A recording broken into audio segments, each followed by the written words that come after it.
आवाज की दुनिया के दोस्तों, क्रोध है बुरा। सज्जनों, क्रोध पति परेशानियों का शिकार रहते हैं। जिसके घर में इसका वास होता है उसके खजाने खाली हो जाते हैं। सुख शांति प्रेम खुशी व संतुष्टता उसके घर से विदा हो जाते हैं। सज्जनों, काव्य शास्त्र विनोदेन कालो गच्छति धीमताम वे स्नेह च मूर्खान निद्रान कलेन वा। सज्जनों, क्रोध का पाप के घर में प्रवेश करते ही बच्चे ऐसे दुबक जाते हैं जैसे बिल्ली को देखकर चूहे। बच्चों की बुद्धि का विकास रुक जाता है। अनेकों का जीवन उदासी व निराशा गहन अंधेरे में डूब जाता है। क्रोध मनुष्य के विवेक को नष्ट करता है। क्रोध मनुष्य से पाप करता है, वह उचित निर्णय नहीं कर सकता। क्रोध का प्रारंभ मूढ़ता से होता है।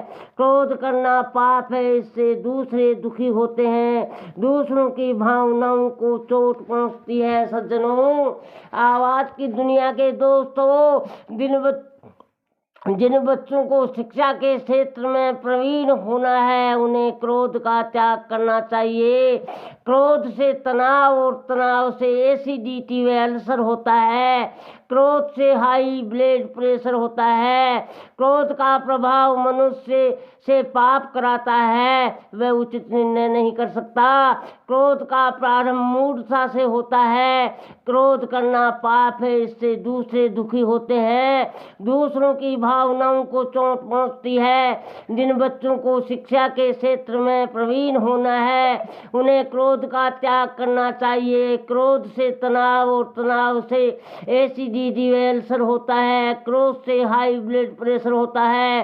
क्रोध का प्रभाव मनुष्य को पाचन शक्ति पर भी पड़ता है, मस्तिष्क कमजोर हो जाता है। अतः मनुष्य को इस तरह को त्याग देना चाहिए। सज्जनों, हरे हरे, निर्बल मन में क्रोध का प्रवेश होता है। जो मनुष्य ज्यादा भावुक है उस पर क्रोध का प्रवेश होता है। सज्जनों, जहाँ अहंकार है वहीं क्रोध का जन्म होता है। क्रोध का मुख्य कारण है मनुष्य की कामनाओं का पूर्ण होना। क्रोध मुक्ति के लिए आप अपनी अनावश्यक कामनाओं को समाप्त करें। सज्जनों, हरे हरे, जय हो प्रभुकार की।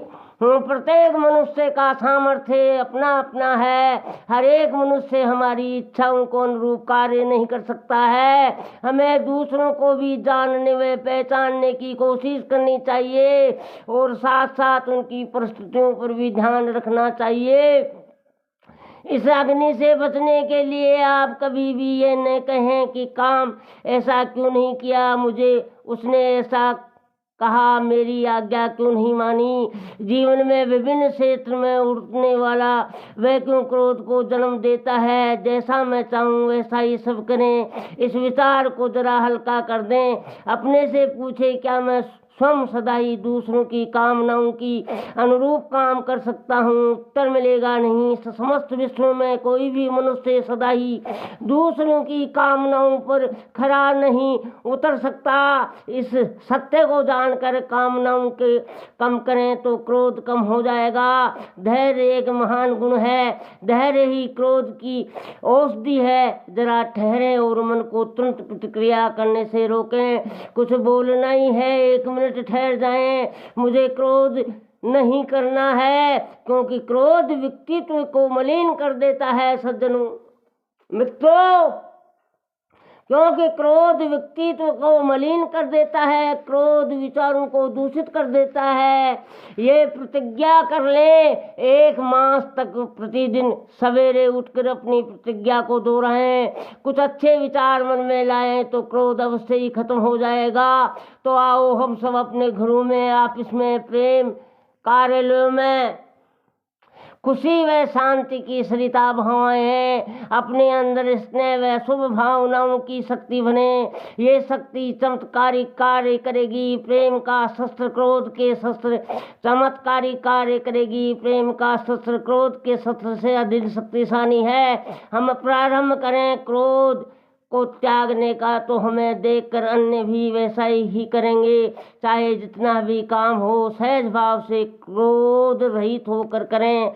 अब क्रोध पतियों को ये स्वयं विचार करना है कि क्रोध उनका पति है। मावे क्रोध के अब सोच लें, आपको सुख शांति प्रेम प्रिय है या आपका प्यार इस भूल से है। निर्णय आप करें। सब्सक्राइबर की कति बाढ़ ला दे।